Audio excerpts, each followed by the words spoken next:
Hello and welcome to Career Launcher's TV Tutor Series. It's time for another session on chemistry. Let's start today's session in one of the most important places in a college campus. Yes, the college library. Tomes on varied subjects lined all around you. Hours and hours of serious inquiry, agreements, disagreements, one leading to the other. These are memories that will stay with you for the rest of your lives. Reminded of your college library, aren't you? It's always fun delving into the unknown. Speaking of the unknown, it's time for us to find out what the topic for today is. That's right. Today's topic is variable valency. So now let's start the session with Arun Roy, sir. Hello, sir. Welcome to the show. Thank you. It's time for Total Recall. Total Recall, the section where we recapitulate the topics we have covered in chemical bonding. Ionic bonding, covalency, and I guess Sir will take it from here. Yeah, that's right. In the last class, we discussed how ionic bonds are formed. We also discussed how every ionic molecule does show covalency. Some less, some more. We talked about factors which will give enhanced covalency to ionic molecules. We talked about also covalency, about sharing. We talked about bond energies. We talked about structure of molecules. Today we shall do a very important part of valency. This is called variable valency. And now for my favorite section, Reality Report. Reality Report, the section that helps you and me understand any concept by relating it to everyday life. So let's see what today's question is. Take a look at your screen. See what is happening. NO is a colorless gas in the bottle, but when you open the bottle, a brown vapor starts coming. Why does that happen? Let's see if you can answer. Now we have a call coming in on the doubt line. Hello, what is your name? Sham. Sham, do you know the answer? The brown vapors are because of NO2. When you opened the bottle, oxygen available in the atmosphere reacted with NO and formed NO2. Sir, is that correct? That's absolutely correct. It happened because NO reacts with atmospheric O2 to form NO2, which is brown. But the point is, nitrogen shows two types of valencies. One type in NO, one type in NO2. There are many atoms which show this kind of a behavior, that is variable valency. Today, in this session, we shall talk more about it. I hope you have understood the significance of this experiment in today's session. Now let's go further and understand the different aspects of variable valency. But first, let's take a look at the objective of today's session in our section, The Groundwork. Today in the session of variable valencies, we shall talk about number A, why different atoms show different covalencies, why some atoms do not show covalencies of different values, and most important, the atoms which show different values, why some of them do not show all numerical possible values of covalencies.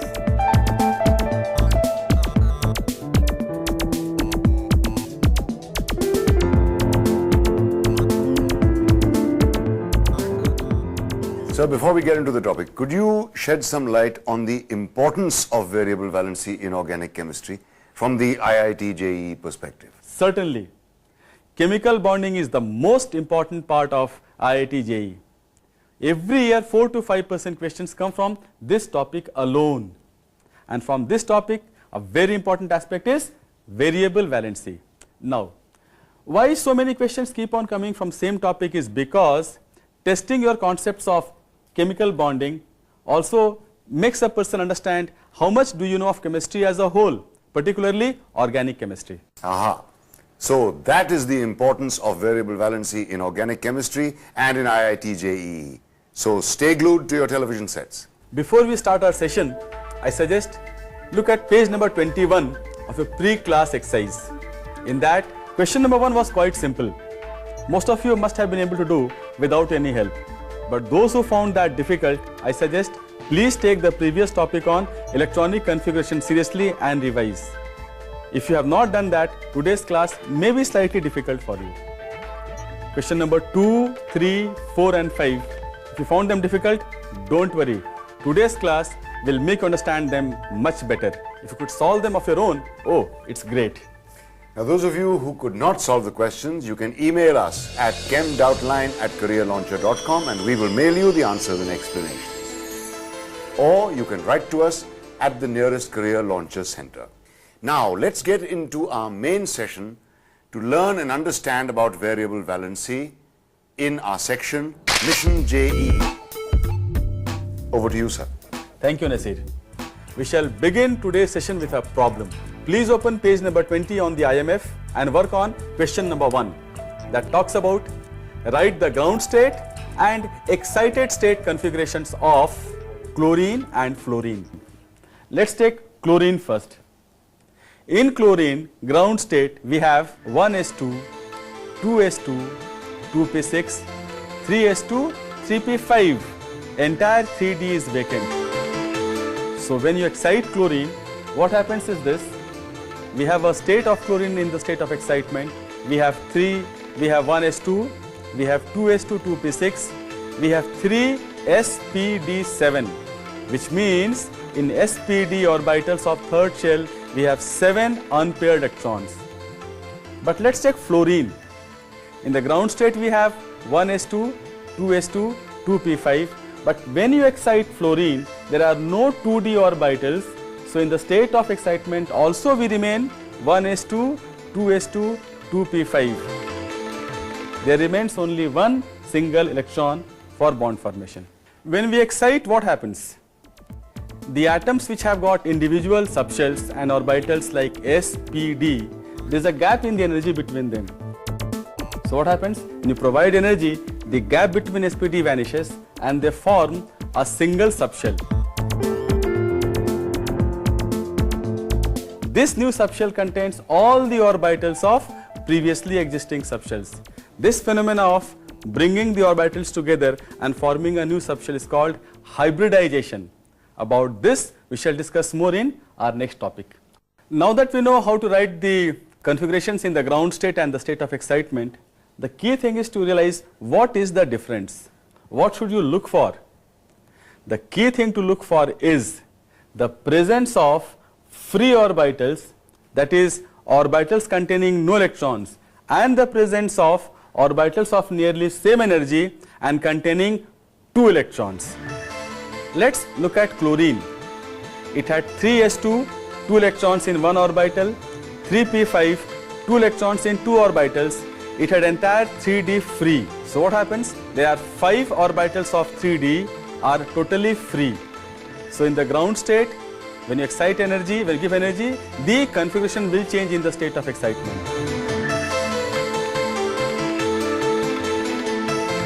Let's go back to fluorine. In the ground state, there were no d orbitals. To summarize, what happened so far? Electrons from paired orbitals, when excited, get impaired and go to free orbitals, that is orbitals containing no electrons. Why do we have to excite the atoms? Let's look at chlorine. In the ground state, it's quite stable and not very reactive. It has only one unpaired electron. But when we excite chlorine, it gets 7 unpaired electrons. That makes it so reactive. How are covalent molecules formed? One way to explain is by sharing of electrons between the atoms. Like in HCl, hydrogen and chlorine share 1 electron each. Now, the most important question is how many electrons can an atom share? This is what decides the core of variable valency. Any number of single electron occupying orbitals of an atom can go into bond formation by sharing electrons from outside. In case of chlorine, there are 7 single electrons. So all of them can go into bond formation. So chlorine can show valency 1, 2, 3, 4, 5, 6 or even 7.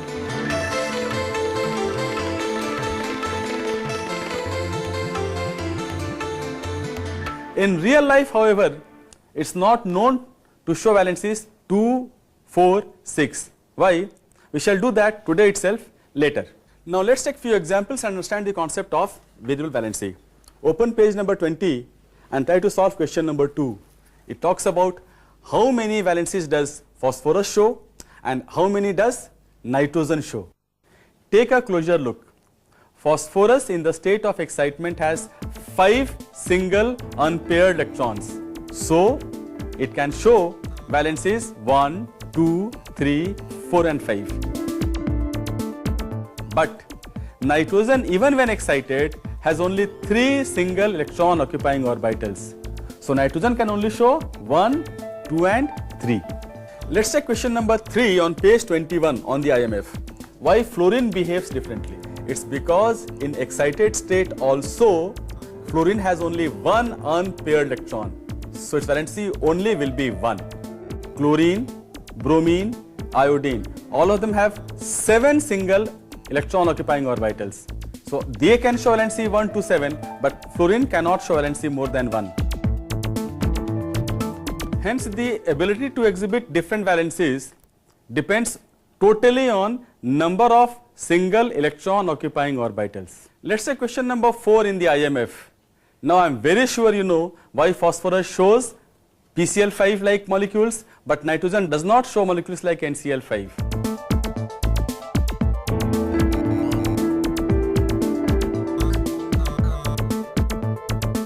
Let's go to next question. It talks about sulfur and oxygen. Both belong to same family, but they do not show same variable valencies. Sulfur to start with. In the state of excitement, it has got 6 single electron occupying orbitals.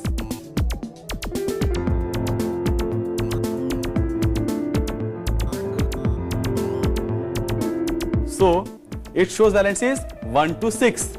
But in the state of excitement also, O has only 2 electrons which can go into bond formation, or to be precise 2 single electron occupying orbitals, so it cannot show valency more than 1 and 2.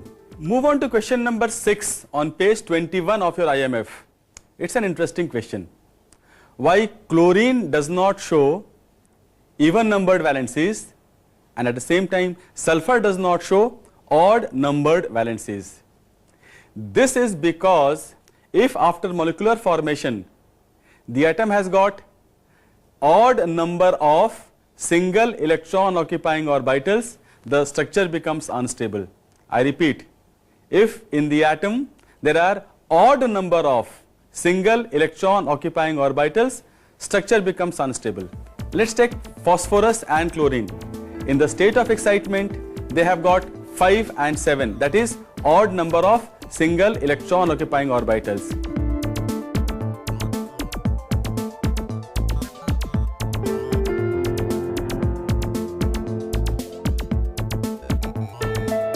If they show even numbered valencies, it will still remain odd number of single electron occupying orbitals. They will become unstable. So chlorine and phosphorus do not show odd valencies. In sulfur, there are 6 unpaired electrons. If it shows odd numbered valencies, there still will remain odd number of single electron occupying orbitals. That will make it unstable. Yes? Sir, I have a doubt here. In the beginning of the session, when you did the experiment, you said NO is getting converted to NO2. So NO2 is more stable than NO. But as per your previous concept, how is nitrogen more stable in even valencies? In NO, N combines with one oxygen and has even valency. So NO and NO2 both should be equally unstable. Can you explain this? Yeah, it's a very interesting case. In case of NO, let's first look at nitrogen. In the state of excitement, out of 5, there are 3 single electron occupying orbitals. Out of these, 2 are shared with oxygen. It still remains with a single odd electron occupying orbital. That is what makes NO unstable. The problem with NO2 also is, as the boy rightly pointed out, there still remains a single electron occupying orbital after the formation of NO2. But NO2 is stable because it forms a dimer N2O4, which makes the molecule stable. Let us take now a different problem. Refer to question number 7 on page 21 of your IMF. Why is it so that SO2 is less stable than SO3. In SO2, if you see the molecular structure, after the formation of SO2 on S, there is a single lone pair of electrons. In SO3, there are no lone pairs. The presence of lone pairs also make a molecule unstable. So SO2 is unstable, SO3 is stable. Thank you, sir. And now it's time for the prized JEE question in our quiz section, the JEE matrix. Now, in which of the following options does the same atom in the same molecule show different valencies? A, H2SO5, B, Na2S2O3, C, Fe3O4, D, NH4NO3, and E, all of them. Sheila has pressed the beeper, and let's see if she has the correct answer. All of them. Oh, that's correct. And Sheila from Alleppey is absolutely right. The answer is E. Let's make it very clear. There are different types of electron bonds, different type of electron pairs in a molecule. Lone pairs, shared pairs. The presence of lone pairs of electrons in a molecule makes it unstable and more reactive. Move on to question number 8 of your IMF. Let's take the example of PCl3. In this, 3 chlorine atoms are reacting. So, phosphorus has got 3 shared pairs, but it has got 1 lone pair. This lone pair makes PCl3 more unstable or reactive.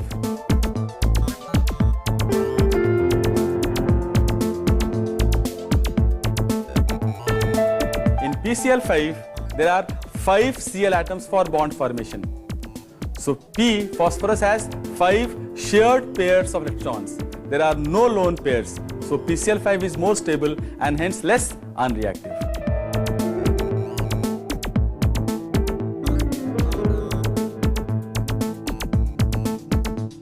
Let's take H2O. In oxygen atom, there are 2 electrons available for bond formation with hydrogen. The lone pairs do not go into bond formation, they are not available. So, in H2O we have got 2 shared pairs and 2 lone pairs of electrons.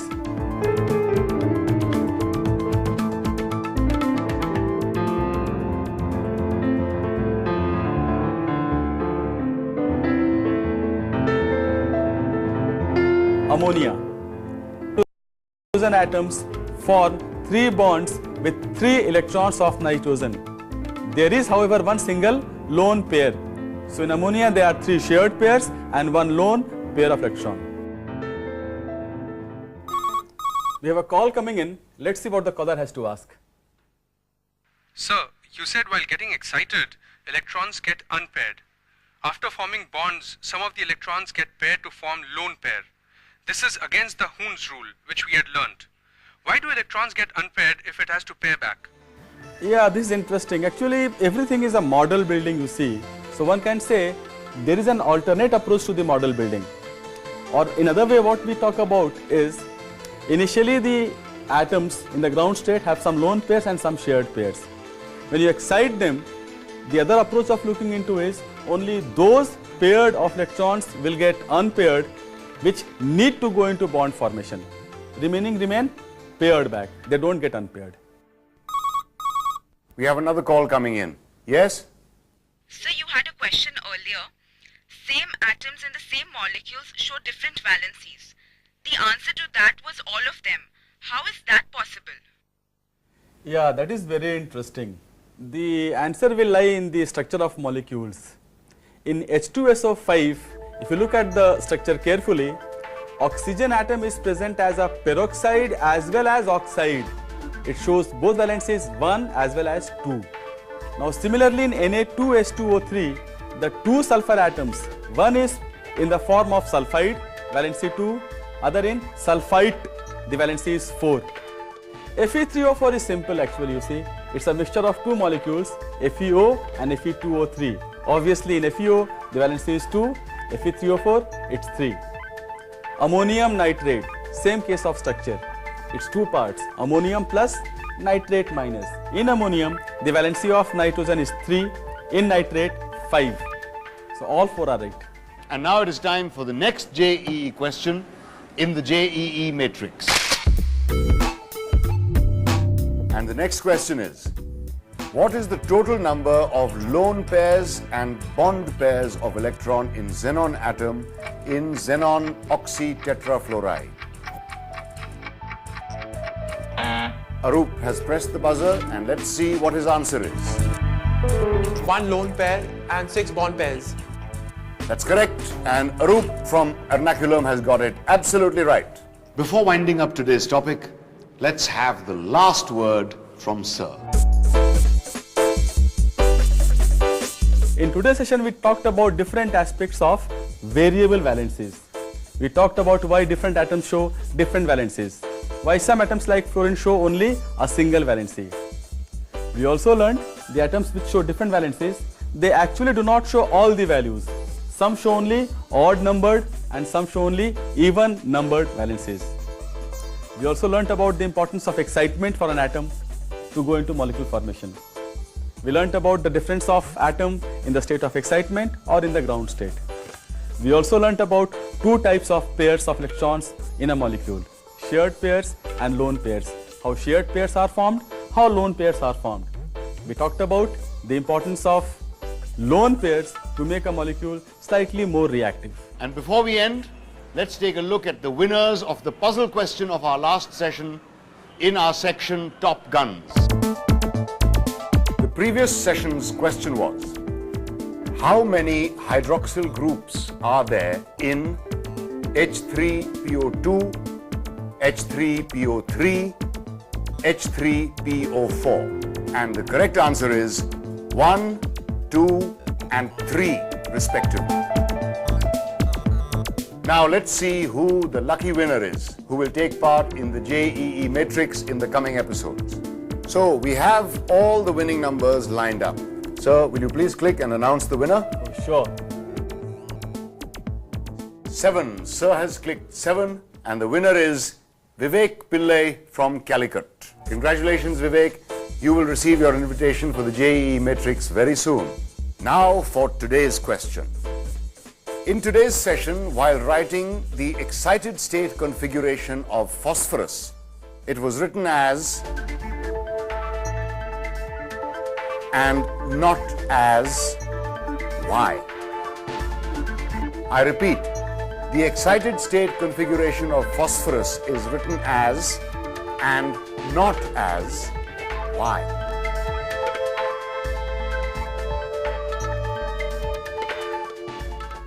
Send your answers to us at topguns@careerlauncher.com or write to the nearest Career Launcher Center. And you could be the one taking part in the JEE Matrix section in the coming sessions. And in the next lecture, we shall do hybridization. Remember, to understand the chemical behavior of inorganic or organic molecules, you must understand this topic carefully. So next topic will be the core of chemical bonding, hybridization. Don't miss that out. See you then. Thank you very much, sir. See you you. in the next session. Thank you. So, good luck. Keep working hard. Until tomorrow, it's me, your host, Nasiruddin Shah, signing off for today.